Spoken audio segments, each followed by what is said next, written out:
Je suis tombée sur cette vidéo et on va en parler parce que il faut que vous compreniez comment réagissent ces gens-là pour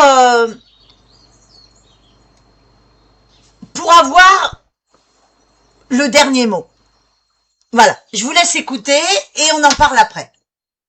Le mot endoctrinement, ça fait Écoutez. depuis 80 ans. Ça veut dire en gros depuis la fin de la Deuxième Guerre mondiale. C'est vrai que votre ami, le maréchal Pétain, lui, il endoctriné personne. Le maréchal Pétain, depuis 80 ans, ça veut dire quoi? Une femme de confession. Ça veut dire mon ami, le maréchal Pétain. C'est pas Éric Zemmour qui a dit que Voilà, donc ce qu'il faut regarder dans cette vidéo, c'est que Aurélie Filippetti ne laisse pas parler Sarah Knafo. Alors évidemment, Sarah Knafo réagit très intelligemment puisque elle la laisse parler. Elle l'interrompt quelques secondes. C'est vrai que quand elle dit le maréchal Pétain, c'est vrai que ça, moi j'aurais été en face d'elle, je crois que je lui mettais mon poing sur la figure.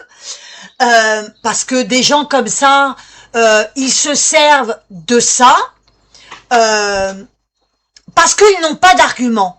Et quand vous regardez le comportement d'Aurélie Filippetti, elle ne la laisse pas parler.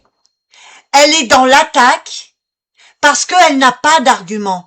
Donc elle se sert de la guerre mondiale, elle se sert de Philippe Pétain. Moi je m'en rappelle, j'avais été discuter avec des gens de gauche, alors je n'avais pas compris du tout parce que moi je parlais de l'instant T de ce qui se passe dans le pays et eux ils me parlaient des années 825, de ce qui se passait en 825. Qu'alors moi 825 j'étais pas née et vous non plus. Et ça c'est leur comportement, c'est leur stratégie. Ils ne vous laissent pas parler, ils vous attaquent parce qu'ils n'ont pas d'argument. Ça il faut vraiment le comprendre.